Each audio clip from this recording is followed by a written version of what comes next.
Hai semuanya, selamat datang di RYM malam hari ini. Gua nggak bisa ada sama teman-teman, tapi gua udah mempersiapkan satu video untuk bisa ngajarin teman-teman tentang kita punya pelajaran. Ini adalah pelajaran ketiga dari season pertama. Kalau kayak film itu ada beberapa season. Ini adalah season pertama dan ini adalah season finale-nya. Jadi ini pelajaran terakhir dari season yang pertama, di mana kita udah belajar banyak tentang tema imperfect. Nah, gua nggak bisa ikut RYM kali ini karena di minggu ini kami ada acara keluarga dan minggu depan kami juga ada kegiatan bareng sama kampus untuk di wisuda. Akhirnya gue di wisuda, puji Tuhan.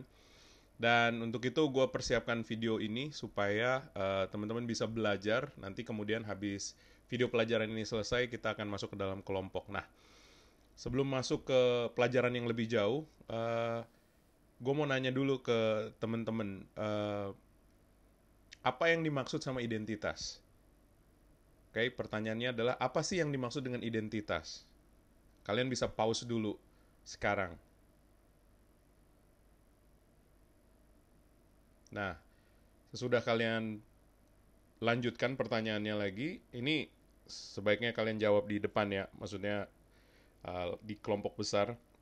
Gue mau nanya pertanyaan lagi yang kedua adalah, dari mana identitas itu biasanya kita dapatkan?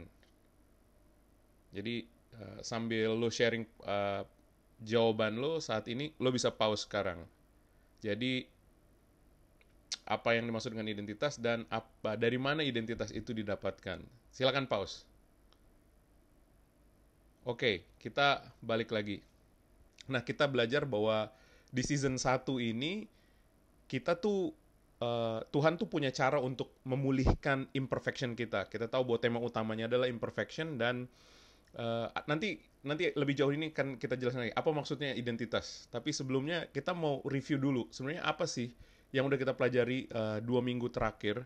Bukan 2 minggu terakhir, tapi 2 pelajaran terakhir tentang imperfection. Jadi episode 1, episode 2 tuh ngebahas tentang apa? Di episode 1 kita belajar bahwa kita semua tuh imperfect secara fisik, emosional, dan rohani. Dan kita tuh punya kecacatan. Dan itu diakibatkan karena dosa.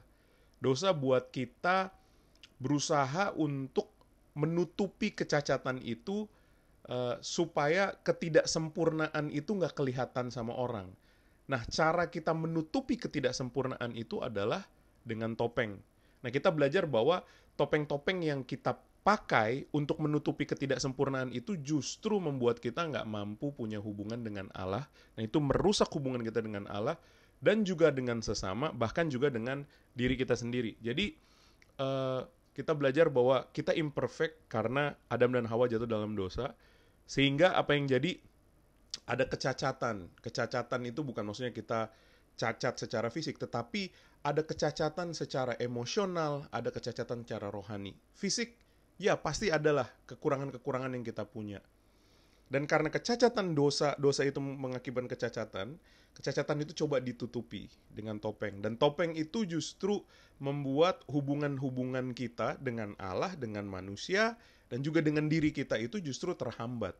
Jadi dosa itu punya circle-nya luar biasa. Dia bikin kita nggak bisa berhubungan dengan Allah, nggak bisa berhubungan dengan sesama, nggak bisa berhubungan dengan diri kita sendiri, karena dosa itu. Topeng, dosa, rasa malu. Nah itu imperfection. Nah, minggu kemarin kita belajar tentang apa sih yang perlu jadi supaya kita bisa keluar dari imperfection itu. Nah, untuk keluar dari imperfection itu perlu ada yang namanya mujizat yang jadi dalam hidup kita. Nah, apa itu mujizatnya? Mujizatnya adalah yang disebut dengan kelahiran baru. Nah, apa itu kelahiran baru? Kelahiran baru itu bukan lu masuk lagi ke perut emak lu dan lu keluar masuk di ke rumah sakit dan minta dikeluarin lagi, tapi kelahiran baru adalah ketika Tuhan memulihkan, bahkan mengubah kita, identitas kita, seperti kayak seolah-olah kita lahir lagi dengan kondisi yang berbeda. Nah, kita dilahirkan kembali itu dalam bentuk apa? Dalam bentuk kesempurnaannya Allah. Tadi kan kita nggak sempurna. Nah, untuk sempurna itu kita nggak bisa diperbaiki. Mau nggak mau harus berubah total. Dan cara berubah totalnya adalah lewat kelahiran baru. Waktu kita dilahirkan, yang muncul adalah wujud Kristus yang ada dalam kita. Oke? Nah, ini yang disebut dengan pengudusan. Ketika Kristus melahirkan kita kembali, Tuhan melahirkan kita kembali, kita wujud kita lahir dalam kehidupan yang baru, dan hidup yang baru itu DNA-nya udah DNA Allah. Seperti kayak reborn, kalau mobil Innova Reborn, kayak beda banget sama Innova yang sebelumnya. Jadi ini casingnya mungkin kalau manusia casingnya tetap sama, tapi apa yang ada di dalamnya itu sangat berbeda. Nah, beberapa minggu yang lalu kita belajar di LKS sebelumnya adalah yang Tuhan berikan dalam hidup kita yang baru adalah hardware-nya. Apa itu hardware baru yang Tuhan kasih? Yaitu pikiran yang baru. Kita dimampukan untuk bisa punya pemikiran yang baru. Ini nggak berarti bahwa kalau kita dikasih pemikiran yang baru, otomatis kita langsung bisa mikir. Enggak. Tetapi kalau kata handphone, sekarang di handphonenya itu udah ada optionnya. Mau diaktifkan atau enggak. Dulu nggak ada option sama sekali. Bukan hanya pikiran baru, hati yang baru. Kita bisa hidup dengan cara berpikir, mengolah yang baru. Kemudian kita juga dapat buah-buah roh. Karakter-karakter Tuhan itu di-download ke kita, sehingga kita bisa milih gitu. Kita mau hidupnya tuh dengan cara apa. Nah, bukan hanya hardware-nya. Yang kedua juga kita dapat tujuan yang baru. Tujuan yang baru itu adalah kita sekarang punya kayak target, goalnya itu adalah bertumbuh di dalam kekudusan. Dulu kita mah bodo amat soal kekudusan, karena kita berusaha untuk pakai topeng menutupi tujuan utama kita tuh, menutupi kita punya kecacatan itu, imperfection itu. Nah, di dalam hidup yang baru itu kita udah nggak lagi ngeliatin kecacatan itu, karena kecacatan itu udah seperti ditelan oleh kehidupan yang baru. Sehingga sekarang tujuan kita hidup adalah untuk makin serupa dengan si yang perfect itu, yaitu Yesus itu. Jadi ada tujuan yang baru, ada hardware yang baru, dan yang ketiga adalah cara hidup yang baru. Nah, cara hidup yang baru ini ngomongin tentang kita dikasih kuasa oleh Roh Kudus yang tinggal di dalam batin kita. Itulah yang gue bilang, DNA lu langsung berubah karena waktu kita dilahirkan kembali, itu DNA Allah gabung sama DNA kita dengan cara Roh Kudus tinggal di dalam hidup kita. Sehingga sekarang cara hidupnya akan beda banget. Orang yang ada Roh Kudus, orang yang sudah lahir baru dan ada Roh Kudus dalam hidupnya, akan berbeda cara hidupnya dengan orang yang gak punya Roh Kudus. Cara bicaranya pun akan nanti lama-lama dipengaruhi. Karena orang yang ada dalam ada Roh Kudus dalam hidupnya akan punya cara berpikir, cara hidup yang sangat berbeda. Nah, itu 2 pelajaran yang kita udah pelajari di 2 episode pertama. Nah, minggu ini kita bakalan belajar tentang yang namanya identitas baru di dalam Kristus. Tenang, gue gak akan ngabisin waktu lama di sini. Kita mau belajar tentang apa itu tadi identitas. Tadi mungkin kalian udah bahas. Apa sih itu identitas? Identitas itu adalah sesuatu yang membuat kita tuh punya arti. Kayak David, identitasnya laki-laki mungkin ya. Identitasnya adalah anak Pak Paul. Identitasnya adalah dia adalah seorang lulusan S2 yang bakalan diwisuda. Nah, itu identitas, sesuatu yang menunjukkan siapa kita. Itu mengidentifikasikan. Aduh, jadi kayak ngulang lagi, identifikasi. Tapi kalau kita mau sebut A itu seperti apa, A itulah identitasnya. Jadi gambaran tentang siapa orang itu ada di dalam identitasnya. Nah, kita belajar minggu ini bahwa ketika kita sudah dilahirkan kembali, kan tadi kan Allah membuat segala sesuatu yang baru. Terus produknya apa? Apa dampaknya? Dampaknya adalah sekarang kita punya identitas yang baru di dalam Kristus. Nah, tadi kan gue bilang bahwa kita tuh ngalamin mujizat kelahiran baru itu. Waktu mujizat Allah jadi di dalam kelahiran baru, kita itu ditransformasikan, diubahkan, kalau kata Alkitab itu, diubahkan itu seperti kayak gambarannya itu ulat. Ulat waktu dia jadi kepompong, kemudian jadi kupu-kupu, itu bentuknya beda, makanannya beda, cara hidupnya beda. Jadi ulat bukan kupu-kupu, kupu-kupu juga bukan ulat, tetapi ulat ketika ditransformasikan jadi kupu-kupu. Seperti ada identitas yang baru. Kalau dibilang kupu-kupu lagi terbang, kamu ulat. Ya nggak mungkin. Karena ulat nggak mungkin terbang. Jadi ada sesuatu yang berbeda dari yang lama. Itu tandanya. Nah, dalam identitas yang baru, itu seperti apa sih? Nah, gambarkan seperti ini ya. Kalau kita, nih imajinasikan, gunakan imajinasimu. Waktu kita diangkat tiba-tiba, besok diangkat jadi ajudan khusus ya. Ajudan itu yang orang yang menemani presiden. Saya ajudan khusus presiden. Jadi orang yang menemani presiden kayak Kak Ian ini jadi ajudan di sekolahnya. Jadi ajudan itu adalah orang yang menemani orang yang punya pangkat paling tinggi. Seandainya kita jadi ajudan khusus presiden, kira-kira orang kalau kita jalan di depan orang, apa yang akan orang buat?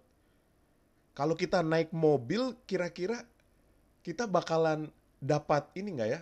Iring-iringan nggak? Kalau menurut gue bakalan dapat iring-iringan. Karena kita mengatasnamakan presiden. Kemana saja kita pergi, kita tuh kayak bawa identitas presiden di dalam kita. Kalau kita masuk ke dalam satu gedung, satu tempat, mungkin orang akan disuruh pinggir-pinggir. Karena yang ngejagain presiden akan ikut bareng sama kita. Jadi bayangkan bahwa apa yang dimiliki presiden itu jadi milik kita karena kita dapat tugas dari presiden jadi ajudannya. Nah, itu kalau kita jadi ajudannya. Bayangkan kalau kamu yang jadi presidennya sekarang. Kira-kira bakalan beda nggak?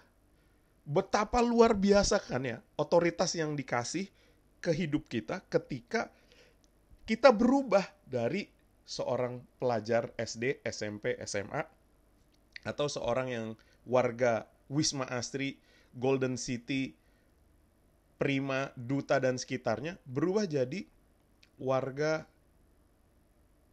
kepresidenan, istana kepresidenan.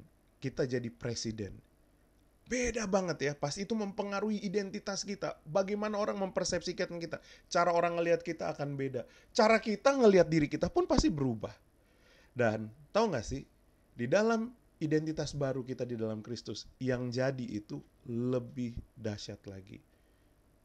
Yang jadi adalah ketika kita mengalami kelahiran baru, yang berubah itu bukan rambutnya, mungkin kepalanya tetap botak atau tetap keriting, tinggi badannya gak berubah, mungkin kulitnya gak berubah, jerawatnya masih ada. Tetapi semua tadi yang kita udah pelajari itu berubah, pikirannya berubah. Tujuannya berubah, cara hidupnya berubah. Seperti ada cara baru untuk hidupin kehidupan ini. Semua itu jadi karena secara mujizat itu kita tuh tiba-tiba disatuin sama Tuhan Yesus. Kita tuh jadi kayak satu tubuh sama Tuhan Yesus. Disatukan, tadinya dua, sekarang jadi satu. Yang jadi punya Tuhan Yesus jadi punya kita. Yang jadi punya kita jadi punya Tuhan Yesus. Ini yang Tuhan Yesus lakukan, kenapa dia turun ke bumi ini. Itu untuk mengembalikan kita yang imperfect itu jadi perfect. Kita yang udah mempermalukan Tuhan, yang udah jadi aib bagi Tuhan dengan dosa-dosa kita, kita dikembalikan jadi anak. Kita jadi satu dengan Tuhan Yesus. Ini luar biasa, teman-teman. Ini beda sekali. Dan firman Tuhan katakan di Galatia 2 ayat 19 sampai 20. Ini Paulus bilang, sebab aku telah mati oleh hukum Taurat, untuk hukum Taurat, supaya aku hidup untuk Allah. Ingat tujuan yang baru, untuk Allah. Aku telah disalibkan dengan Kristus. Ini ngomongin tentang aku udah mati karena dosa itu, aku disalibkan. Sama-sama tergantung mati. Bukan aku, misalnya bukan kita disalibkan, tapi ini hiasan yang ngomongin kita jadi satu. Waktu Yesus disalibkan kita jadi satu dengan Yesus. Namun sekarang aku hidup, tapi bukan aku lagi sendiri yang hidup, melainkan Kristus yang hidup di dalam aku.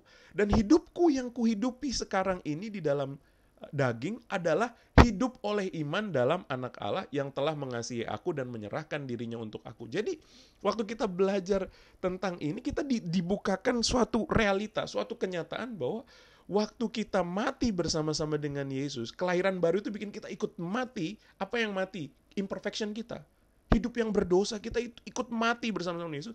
Dan waktu Tuhan Yesus dibangkitkan, kita yang nempel sama Tuhan Yesus karena iman kita itu, kita dibangkitkan. Nah sekarang waktu kita hidup, sekarang kita nih, lihat tangan lu, lihat muka lu, lihat semuanya. Waktu lu percaya sama Tuhan Yesus, itu bukan cuma hidung lu lagi. Itu bukan mata lu doang. Jadi waktu lu ngeliatin sesuatu, lu harus ngeliat bahwa itu bukan mata lu yang ngeliatin hal-hal yang gak baik. Itu matanya Yesus. Yesus tinggal di dalam lu. Karena firman Tuhan bilang, bukan lagi aku sendiri yang hidup. Jadi bukan elu lagi. Badannya satu, tapi bukan elu sendiri yang hidup. Ada Tuhan yang hidup dalam elu. Wah, ini luar biasa banget. Kita di dalam Tuhan, Tuhan di dalam kita. Identitas Tuhan jadi milik kita, identitas kita jadi milik Tuhan. Jadi kok Tuhan nanggung identitas kita? Ya, identitas kita kan sebagai orang yang imperfect, berdosa, penuh aib dan segala macam, dan itu ditanggung oleh Tuhan, jadi punya dia, dan dia kubur itu dalam-dalam. Waktu dia bangkit, kita yang imperfect itu sekarang jadi perfect. Bukan kitanya perfect, tapi karena kita disatukan oleh yang serba dan sangat perfect. Wah, gila, keren banget. Dan ini hal yang luar biasa. Seringkali kita orang-orang yang sudah percaya, meskipun sudah ngalamin pembaharuan ini, kelahiran baru, kadang kita kurang cukup untuk berdiam dan mikirin, iya ya, luar biasa banget ya yang Tuhan buat dalam hidup gue.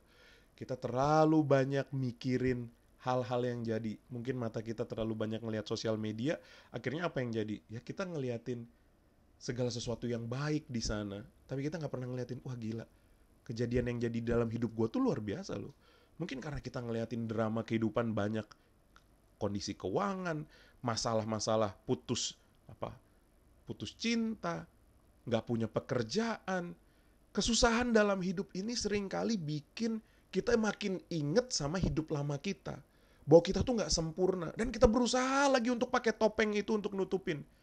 Padahal kita lupa bahwa kita sudah disatukan dengan Yesus. Ingat, identitas lu udah berubah. Identitas itu apa? Hal-hal yang menunjukkan tentang siapa kita. Itu udah bukan kita lagi. Kalau mau ngomongin David, harusnya ngomongin siapa David di dalam Yesus. Kalau Yesus ada dalam David tuh harusnya David tuh seperti apa? Nah, itulah identitas kita dalam Kristus. Jadi apapun kondisi yang kita alami, ataupun ketidaksempurnaan apapun yang kita punya saat ini, bahkan rasa malu, rasa bersalah yang lu punya, waktu ngelihat Tuhan dalam keberdosaan lu, itu enggak mengubah identitas lu dalam Tuhan. Karena waktu lu pertama kali percaya, hidup lu udah berubah, lu udah diterima sama Tuhan. Kasih Kristus itu mengalir dan gak bisa stop lagi dalam hidup lu. Sehingga yang bisa kita buat adalah menerima itu. Mengizinkan itu jadi bagian dalam hidup kita. Meskipun kita mikir, tapi gue gak ngerasa gue diterima. Itu mungkin karena lu harus ngelatih otak lu. Bilang bahwa, no. Realitanya adalah Tuhan sudah ada dalam hidup gue. Sehingga gue gak perlu lagi ngikutin hidup gue yang lama. Kalau kita udah mulai hidup kita dengan cara hidup yang lama, kembali lagi. Ayo balik lagi. Kenali bahwa lu bukan lagi diri lu lagi. Kalau lu dituduh lagi sama perasaan-perasaan lu yang bersalah, ingat lagi. Tapi lu bukan lu lagi. Sekarang ada Yesus yang hidup dalam hidup lu. Lu gak perlu takut lagi. Kalau ada yang menuduh, ada yang lu bilang, no. Nah, kita akan lihat. Lo akan masuk ke dalam kelompok, silahkan lo masuk ke dalam kelompok, dan lo akan baca satu persatu pernyataan-pernyataan tentang siapa diri kita di dalam Yesus. Oke, nanti sesudah ini kita akan stop, tapi lo akan bahas itu. Siapa sih diri lo di dalam Yesus? Satu orang satu, baca satu orang satu. Dan waktu baca resapi. Jangan cuma baca untuk baca, tapi coba pikirin.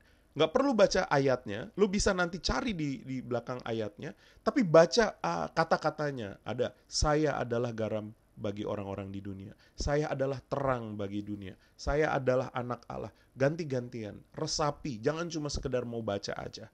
Nanti di akhir sesudah kita membahas itu, akan ada yang namanya pertanyaan-pertanyaan diskusi. Nah, buat teman-teman, waktu sudah nanti di dalam kelompok, silahkan diskusikan.